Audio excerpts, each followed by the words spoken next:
I think it might be one of the most beautiful cities I've seen in Egypt. It even smells like lemons or like fresh fruits or something. Like, I'm not even joking, it smells fresh. Wow, it smells like jasmine over here. And this natural corridor has existed for thousands of years and been used as a trade route because of that by the ancient Egyptians. And they also built canals just like this to connect them to the Red Sea. Oh my God.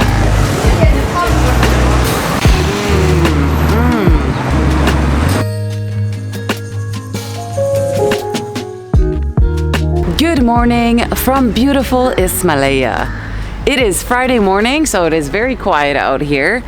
We're going to be exploring the city a lot today, but I just wanted to go for an early morning ride, catch some of the sunrise, and see the city and the trees, and yeah, a little bit of history. So let's just jump on the bike and go.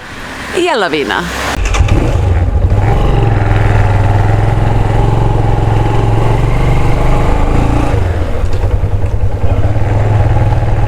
Yes, beautiful morning ride. Empty streets because it is the weekend, and I thought I would just go to a few little areas I wanted to check out. So a little bit about Ismailia. Just like Suez, where we were before arriving to Ismailia, this city was founded because of the building of the Suez Canal. So it was founded in 1863, but the Suez Canal was being built by the French-led company Suez Canal Company. And so they used Ismailia as their base. So they designed a lot of the city, or had like French architecture built. So you'll see a lot of European influence here, and I guess this is part of the reason why you have all these tree-lined boulevards. And as we explore the city more, I'm sure you'll notice some of that influence. But at this very moment, we're heading over to a street that the receptionist at my hotel, I never know where to go in these streets, down or up? Looks like stay up. Okay. So yeah, the guy at my hotel told me that there's a very old street, I mean, like, for the city's age, that whereas all the engineers that were building the canal used to say, like, the big engineer of the building of the Suez Canal was Ferdinand du Lesseps, some French guy. And apparently he stayed in this neighborhood. So I figured, hey, why not go cruise over there, see how it looks. So that's like the history of the city and the founding. But why is it called Ismailia? It is named after Egypt's ruler, Ismail Pasha, who ruled from 1863 to 1879. And he was a big supporter of the canal. They did name the city after him, which is pretty cool. They call him Khedive, though, I think. Khedive Ismail Pasha. I don't know what that word means. Maybe it just means ruler. My Arabic is not great. Wow. Okay, so this definitely looks very French. We're not even on the street yet, but look at these like villas. Or it just doesn't look Egyptian. I don't know if it necessarily looks French, but I assume it would be. Yeah, Ismailia is a very beautiful city. The trees, top notch, guys. Definitely. Look at that. Like every street in this park, there's a lot of greenery here. I suppose they can like afford it since they have the lake. You know, a lot of other cities in Egypt don't have access to that much water except for the Nile, but you know, here they have access to the Nile water from a canal, and then they have Lake Timsah, which we're going to talk about and explore more of all later. So this street is called El Nakhil, Wow, look at these. These are big. I was not expecting such huge villas. Yeah, definitely these are the French villas. The sun is very bright. But this is where the engineer Ferdinand de Lesseps, who engineered the Suez Canal, was the top engineer, was living in this neighborhood. Whoops, speed bump. It might be like a very short strip, but yeah, I immediately noticed it upon arriving into Ismailia, the beauty of the streets everywhere. It's not like a certain area, you know. It seems to be pretty prevalent in all the parts of the city that I've been in, at least, to have a lot of trees and greenery everywhere. Let's get a little bit closer in, huh? So are people actually living in these fancy villas now? I would assume so, unless they're just like renting them out. They don't look very like they're being lived in though, actually. They look so clean and nothing's outside except for their cars.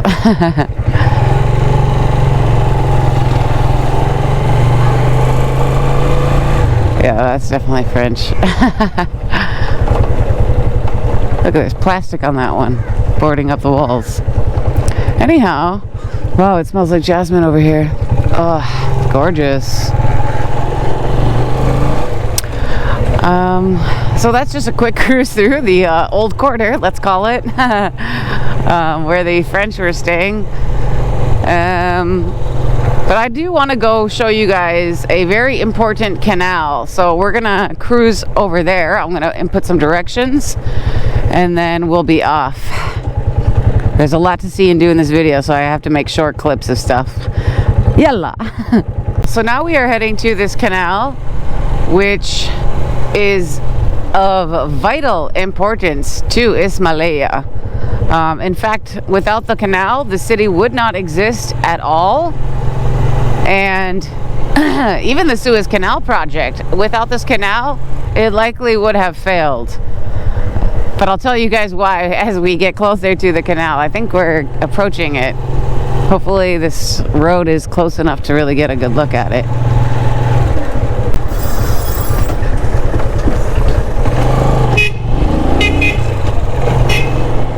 What you want?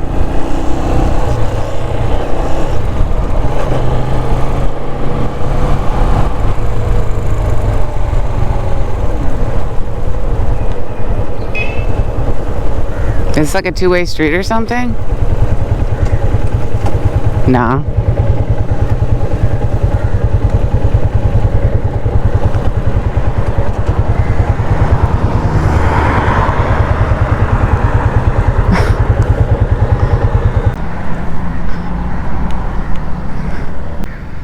Nah. So we're just following the canal up right now. I want to get to a less dense area though, where there's more greenery, like when I was driving in to the city. Very beautiful city though, and all these like bridges and walkways and open areas. Yeah, it's nice.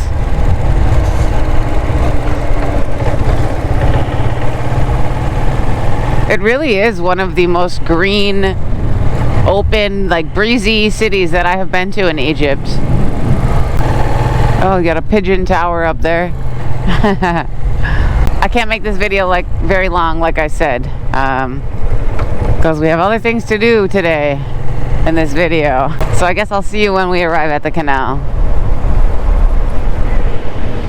Alright guys, I have found a part of the canal that I like. I just really wanted to get away from the city area where that wall was, because I feel like this is more natural, and it is in its natural beauty, you know. So, but this is the Ismailia Canal.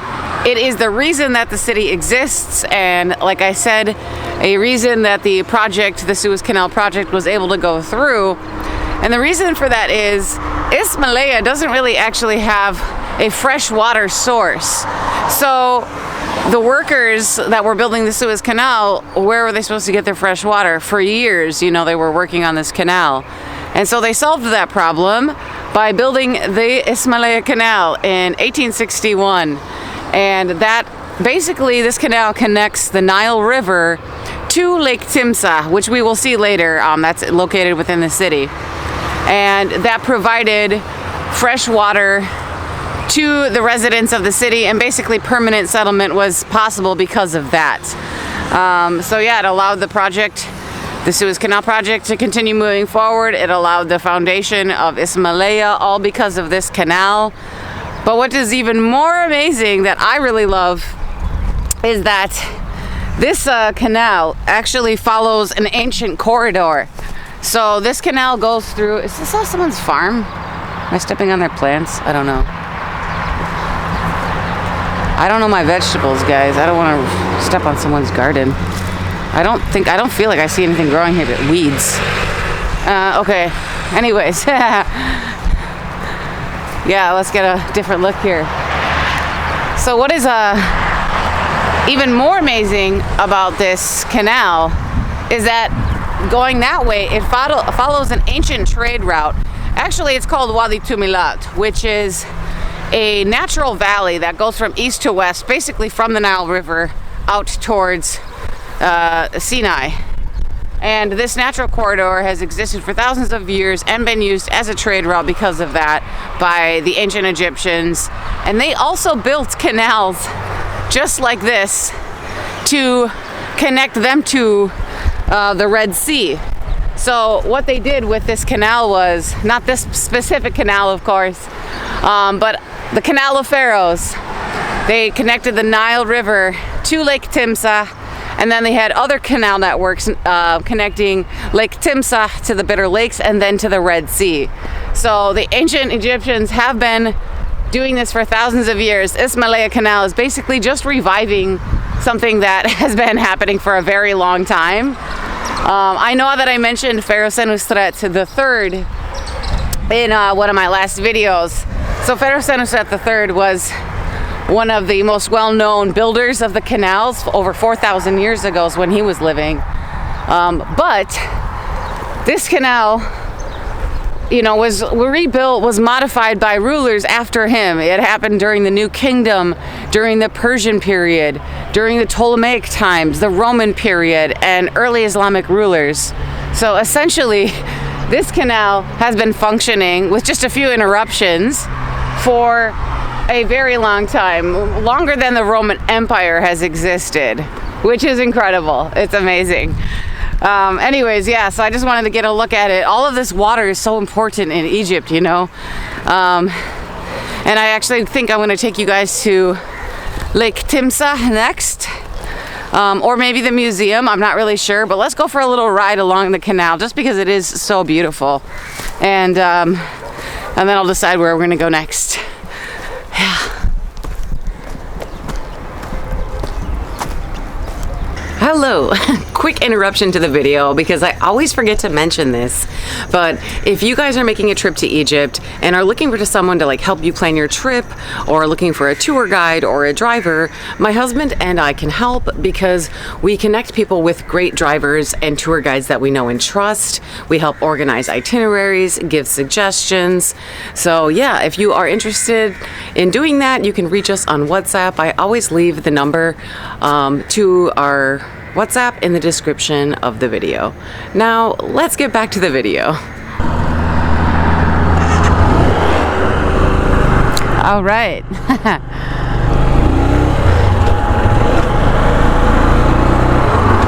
Let's get going, following this canal down a little bit because it really is so beautiful. I think it might be one of the most beautiful cities I've seen in Egypt. It is just having trees and some water, and like it's very clean. Look, there's not like a lot of trash along the edge or anything. It's just really, really beautiful.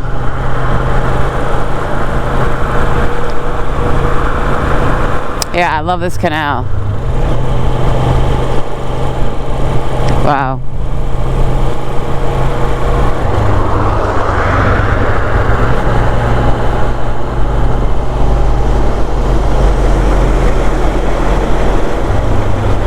gorgeous. It even smells like lemons or like fresh fruits or something. Like, I'm not even joking. It smells fresh. It's amazing.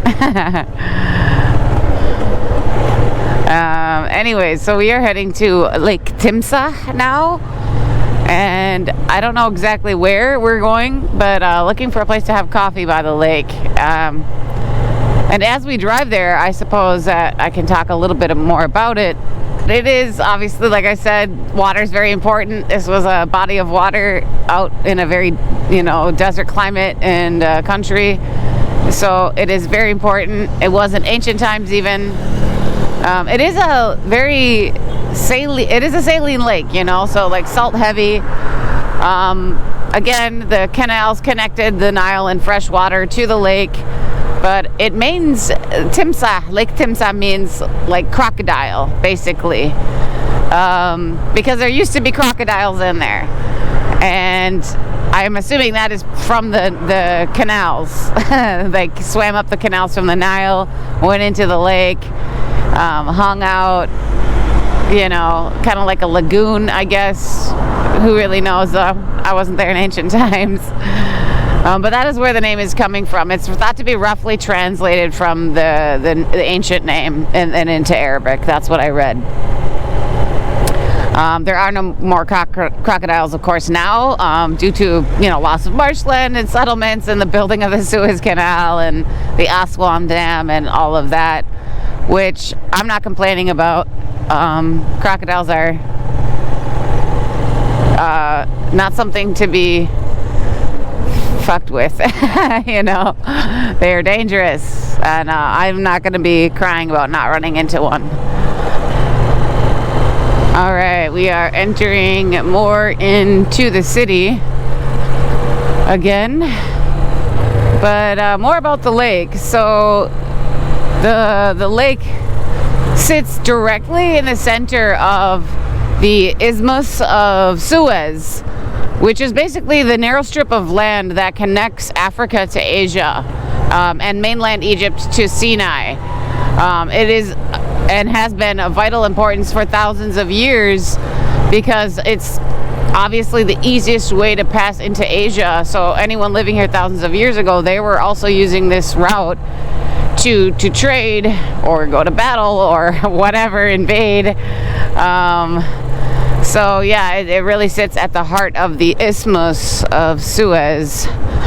And of course, this was before the Suez Canal was built, but there was no water or canal existing which linked the Red Sea to the Mediterranean Sea. So this isthmus sat between two continents, two seas. It was really at the heart of a lot of activity, and of course people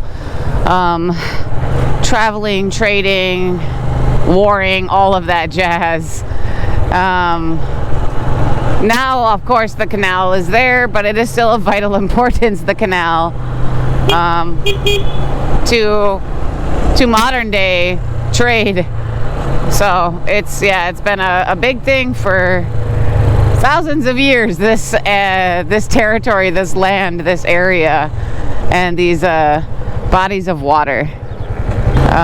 About the Suez Canal, of course, the lake also provides a way for ships to pass each other, because of course the Suez Canal is quite narrow, and just like the Bitter Lakes, where this opening of water happens, then boats can pass each other or they can anchor. So yeah, it's really important for the Suez Canal, but also for the city itself.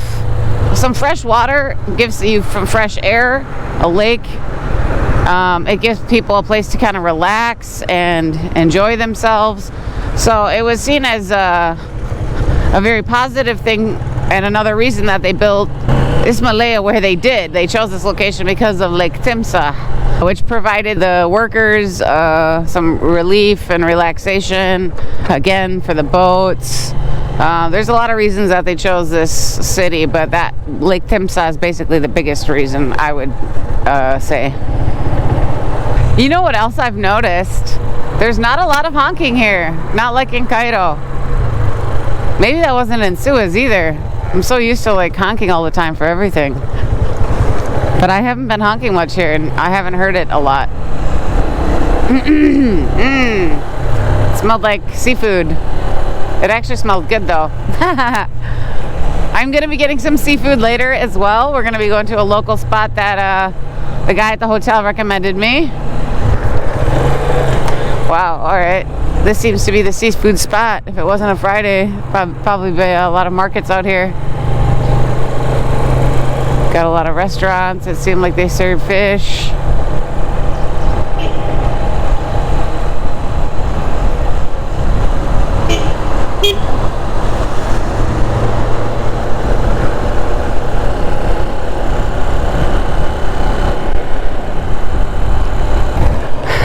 I keep saying it, but what a beautiful city. It honestly is. Look at it, got all these boats down here. They look like maybe for tourism actually.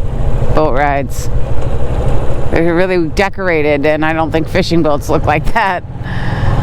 Yeah, it's just a gorgeous city. It's a big city. Like, we're not going to be able to explore all of it. I'm just showing you little glimpses here and there, a little taste. Giving some history. There's a museum. I don't know if I mentioned that already. And I think I might go there. They're not even open yet. Wow. What a view. Yes. Wow. Great. Amazing. Oh, cafe. Boom. Going right there. Let's turn around. I was going to go down to like the road, but I wonder if it's just chairs and tables. Either way, I'm going to check it out. Wow. Amazing.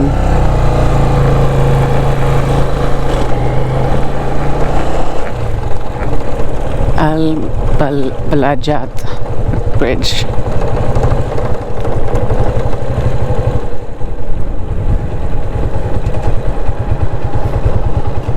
I think maybe it's just water they'll give you, but it looks beautiful. Look at this view. Wow. I wonder if they're gonna allow filming here. If I like took out my camera, because you have the police right there. Lake Timsah.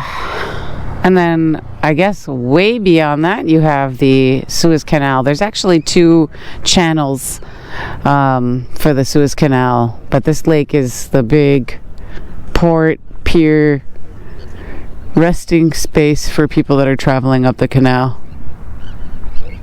Gorgeous.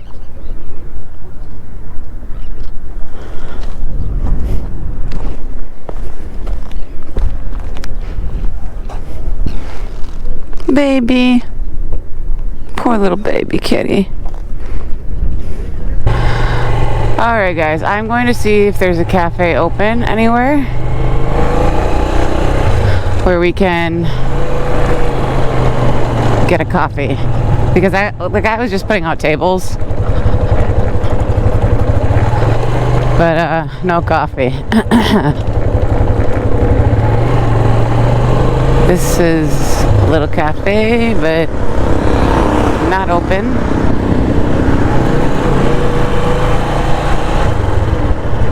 I don't know if where I'm trying to go to have coffee is open right now. I don't think so. It's too early on a Friday for this.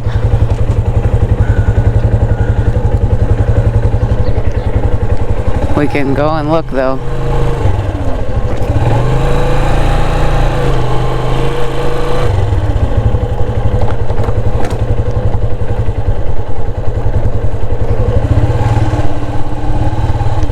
Looks like maybe there is. I don't know. Let's try. I see Kaffa. Lakeview. This is Lakeview Cafe, and what a view it is. I ordered a cappuccino. It is massive. I guess maybe this place is called Kaffa, but on the maps it is called Lakeview. Kitty! Oh. I don't have any. I'm not traveling with cat food. I don't have room for it in my bag, but I need to maybe pick up some tuna cans at a store so I can feed the cats that I come across. But anyways, this is the cafe. It is very beautiful. So what we are looking at now is the back end of Lake Timsah. So we were just up on that bridge over there before, and that overlooks like the actual lake, the large part of the lake, and then beyond that the canals. And it's just so amazing to sit here. Not only is it beautiful, but you can sit back and think about how this has been busy and populated since ancient times, you know, especially the larger side of the lake, because trade was happening here. So you can imagine these boats coming through from thousands of years ago. People were sailing from India through the Arabian Sea, through the Gulf of Suez, and up into these canals and networks that the ancients had created. So yeah, it is really amazing to think about. I'm just really enjoying my time here in Ismailia.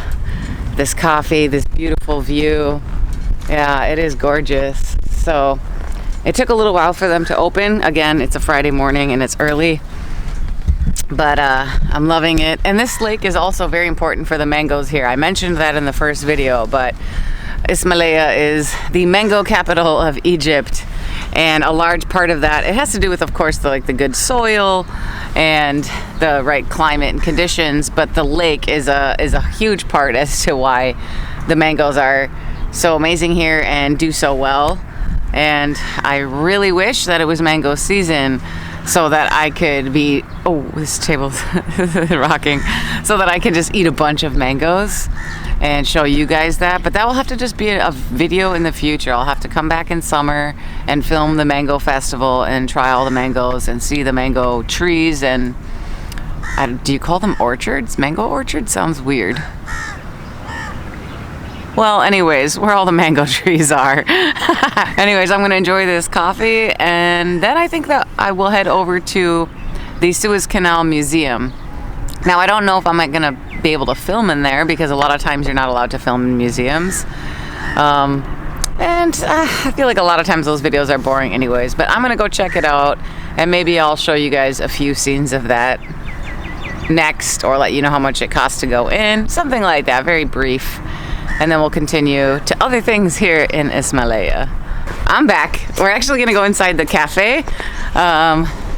This guy wanted me to show it really quick. اسمك ايه؟ إبراهيم. إبراهيم. أهلا. أستاذ محمد كمان. أهلا. صباح الخير. كافة. Leadership of Cairo. Kafa. I guess he was telling me it's been here for 6 years? Yeah. So this place has been here for 6 years. It used to be a cilantro, which is a popular chain in Cairo, but it's a very beautiful view. Yeah. And they got lots of good coffee and sweets. Yeah. Yeah. Shukran, shukran. Ibrahim. Shukran. Ladies and gentlemen. Actually, it is a really nice view though. So if you do visit Ismailia, I recommend this area. There's the full view. I'm just sitting down there where my motorcycle helmet is. And that little kitty cat sleeping. Anyways, he just wanted me to film really quick, and I was like, sure, why not? And this gentleman, salam alaikum. He's nice. He was setting up the chairs and told me where I could park my bike, which was exactly where I parked it. I just left it there. Anyways, yeah. Really wish I had some kitty food for the little baby kitty. Kitty. Oh no, honey. Let me pet you. Oh no, he hopped over really hungry and happy to get food. And his poor paw. Honey. Hi. Hi. I want to pet you. Can I pet you? Oh. Poor baby.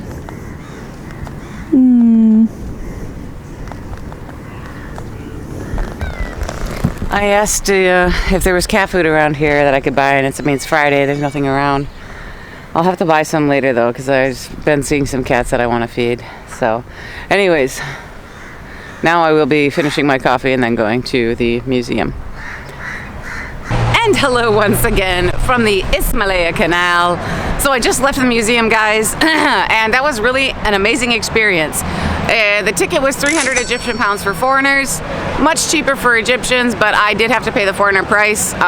Sometimes because I'm married to an Egyptian, I get Egyptian price around the country, but not at this museum. But it was actually very much worth it to go in there. Filming was not allowed, except for in the open areas. So I filmed a little bit of a boat, which was just a replica of what they were using in Ottoman era times with some cannons. But there was a tour guide offered by security and I refused it, but then one came out anyways, and he was actually amazing. After meeting him, he was like, oh, this guy seems jovial, have a very heavy British accent, even though he's Egyptian. He studied at a British school, I guess. Anyhow, so he showed me around and free of charge. He wouldn't even accept a tip, by the way. And there's 12 halls in there which you're not allowed to film in, but it was very much incredible. And yeah, I guess just to summarize, because I'm not gonna make like some long intricate video about it. I have a lot of moving around and traveling and working to do. Otherwise I would maybe do a voiceover, find photos on the internet. But what I can tell you was in there, really briefly, the Abu Rawash boat, which is not from Suez or discovered here, but it's older than the pyramids. And yeah, it comes from Abu Rawash, and I did not expect to see that in there. That was very surprising. There's also a statue of Ptolemy II. There was different maps just painted on the walls showing the ancient canal pathways and different trade routes over the ages.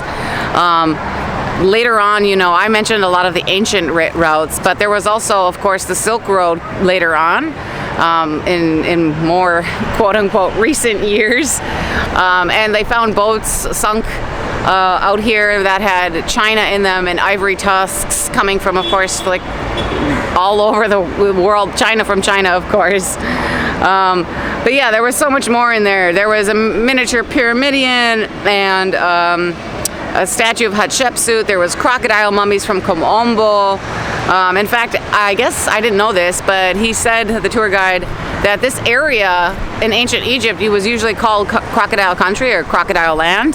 I assume because of the presence of, or abundance of crocodiles. Again, with the canals, you know, and the lagoons and Lake Timsah. So yeah, but then there was more information about the Suez Canal specifically, and I guess they used divers to clear out the canal at one point. There was many different stages to building the canal, of course, but they had divers from the Netherlands and other countries, submarines, and in the very beginning of the building of the canal, it was a dark period at certain times, man. Like there was forced labor.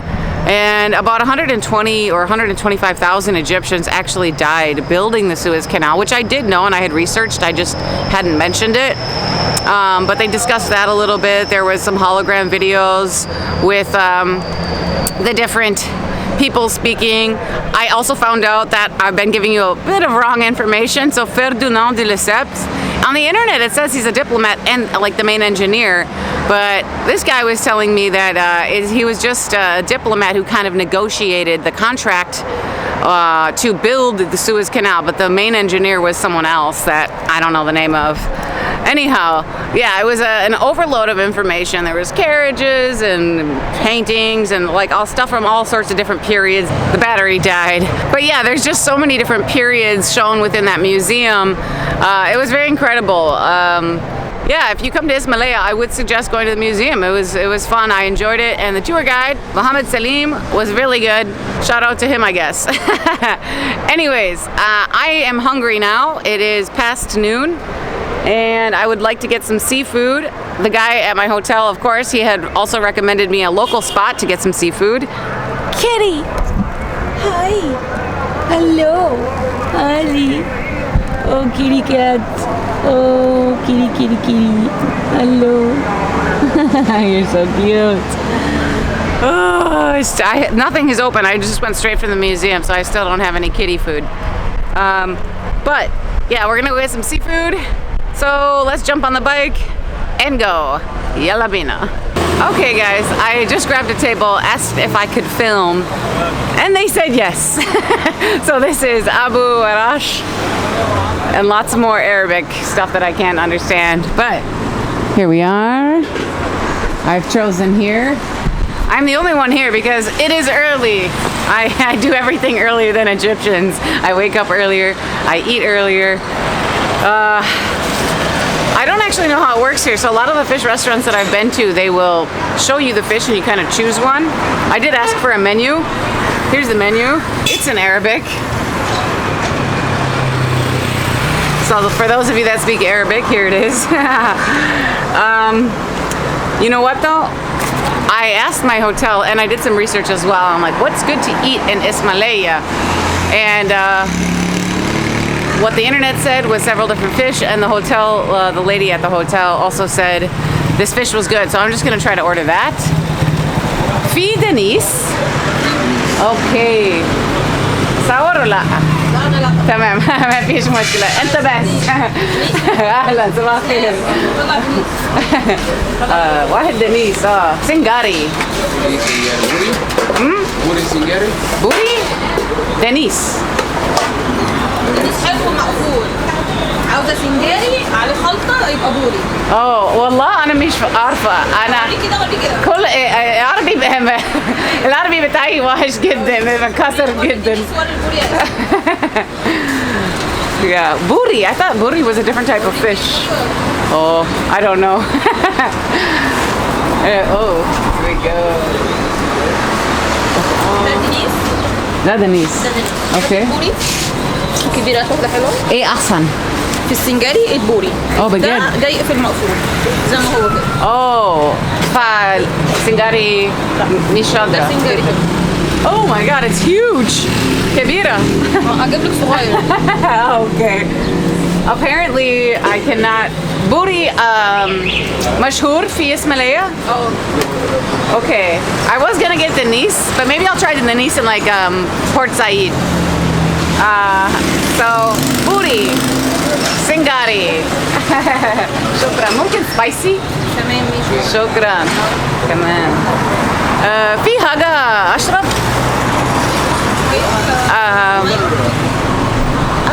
عندي مية. Oh wait, no, I don't think I did bring water with me. مية. في ليمون نعناع وحاجة زي ده ولا؟ كلها هنا. تمام. Okay, I'm gonna have a water, maybe something else, and we'll wait for the fish to arrive. Shukran. Nice little place, by the way. So we have inside seating, outside seating. Of course, I choose outside, always. Outside is the best. So, Teslam. The woman didn't want to be filmed. But she did okay filming. She seems like the boss here. I went up and said, you guys open? Can I film? And she was like, why? ليه? And I was like, عشان عندي قناة على يوتيوب وأنا بتسافر في إسماعيلية وعايزة أصور المطعم. That's all I said. It's pretty simple Arabic. But basically, for those of you that don't know, I guess I probably just translate it. I want to film. I'm traveling in Ismailia and I want to film the restaurant. Yeah. I can try to say more than that, you know, but honestly, my Arabic is not great these days. I don't feel like I'm using as much of it as I normally do. Probably because of Sinai. When I was in Sinai, I was with my husband. Don't get me started and don't tell me, oh, you need to speak Arabic with your husband. I'm like, shut up. I already know, but we don't. It's a thing, that's a problem for both of us, you know. We both say we're gonna do it and then he just switches to English and then my brain just naturally reverts to English. It's my native language. And so I don't even think about it. And then I'm like, wait, what, are we supposed to be speaking Arabic? You know, and then it's like, oh, 5 minutes of that. And then somehow it's back to English again. So I do want to put more effort into that when I have some time. Like, I don't know, maybe go to school again. Because that 1 month in that Arabic school really did have an impact. Maybe I'll look for a different school that's cheaper and see if it's just as good. You know, I went to a really expensive school and I know there's cheaper options and maybe it would be helpful. I know it would be helpful, but you know, maybe I didn't need to go to like a very expensive school. If you haven't seen that episode, I'll link it up here or something.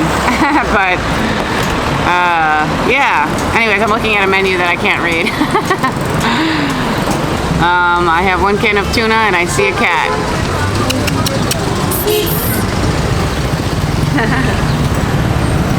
Actually, I think it's the same little poor kitty that we saw earlier. Oh my god, it is. I don't know if you saw him, but I saw him. Time to give him some tuna.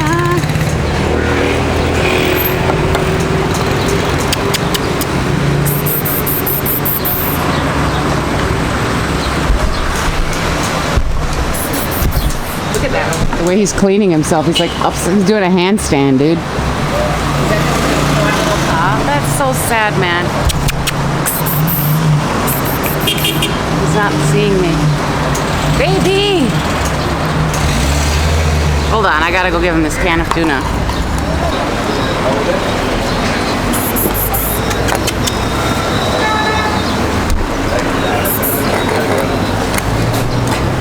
Hey, come and get some tuna. I'm gonna get him to get it eventually.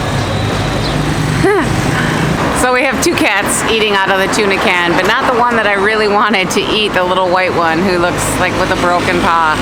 Those other 2 cats actually look pretty good compared to that little white one. There they are. But I don't know. I have 2 more cans, so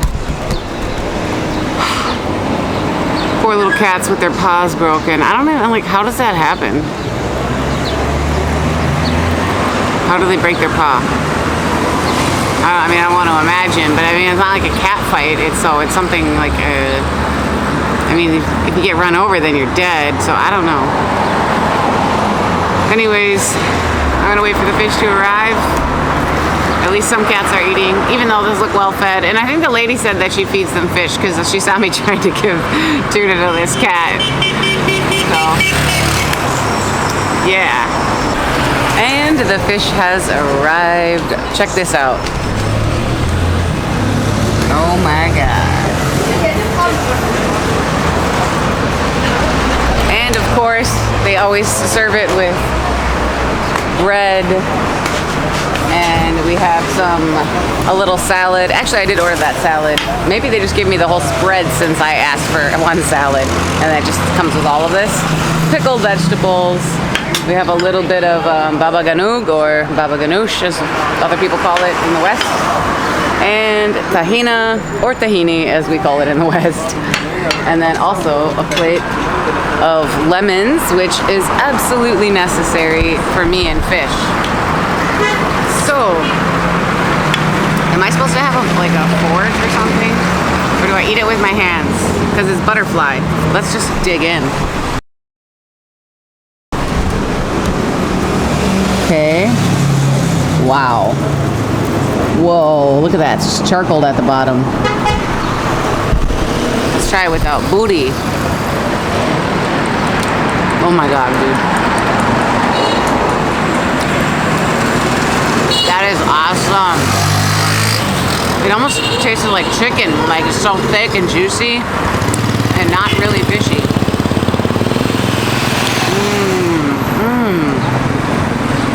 Why don't I always ask for it spicy? That is awesome. I haven't even put lemon on it yet. Really good. Look at this. Get another piece. Is this the skin? Should I be eating the skin? I don't think so. I don't think so. I don't know how to ask. Also, you just look like a fool asking if you're supposed to eat the skin or not. I'm assuming not.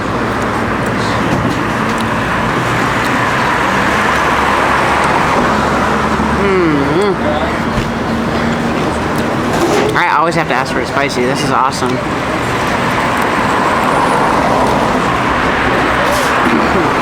I do feel like I eat fish like an idiot though. I have been sent videos by Egyptian subscribers, so for sure I've done many things wrong.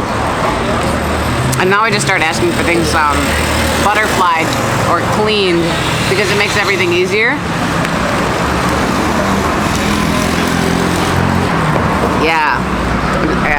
can't see what I'm doing. I don't know how to. Ah, fucking hot. Should I have a utensil? Bruh. But wow, that looks fatty. Look at this piece. Wow, just peels right out, dude. That is really fatty. What is that?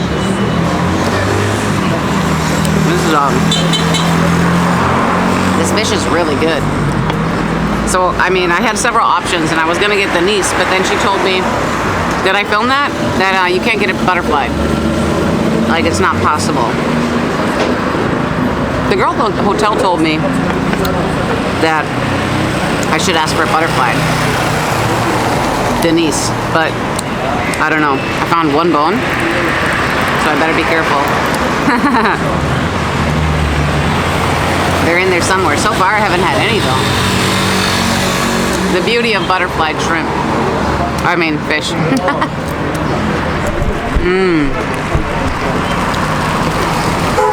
These just like peel it away. There we go. There's one bone. So there's definitely a smart way to eat this and a not smart way to like peel it apart, I'm sure. But I have not discovered that way. I watched some YouTube videos about how to eat fish.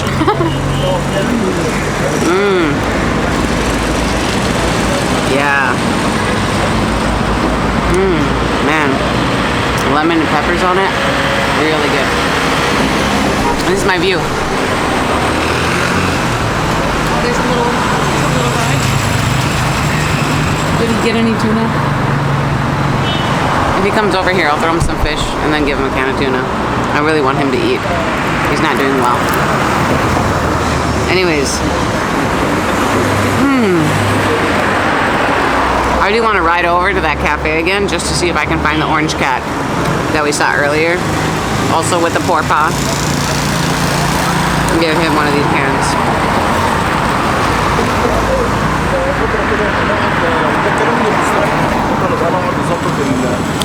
Always asking for it spicy in the future. Did not know I could do that.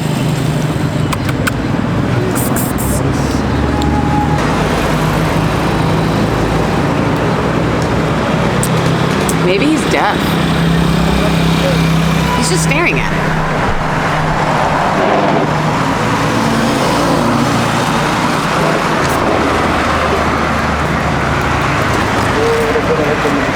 What is up with this cat?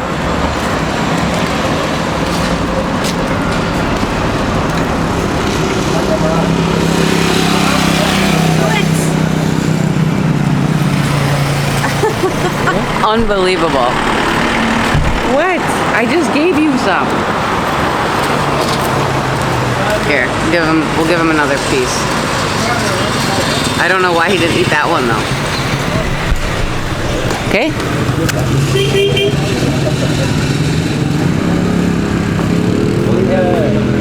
Something wrong with this cat? Is he eating it?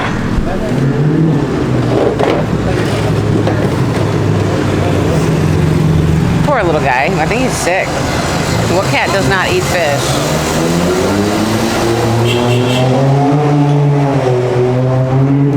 There, he's starting to. Anyways. Yeah. So, this is Ismailia. I hope you guys have enjoyed the video. Cruising around. We've seen a lot, done a lot. I hope this video isn't too long, but if it is, well, I hope you enjoyed it and I hope you watched it all. Give it a big like if you did. Subscribe for more. And of course, stay tuned for our next adventure because we will be exploring a city even further north and seeing more of the canal. I know you guys didn't really see a lot of that in this video. Hopefully I showed enough of the lake. I've seen a lot, but I wasn't always recording. So, yeah. Anyways, all right, guys. I will catch you on the next one. Ma salama.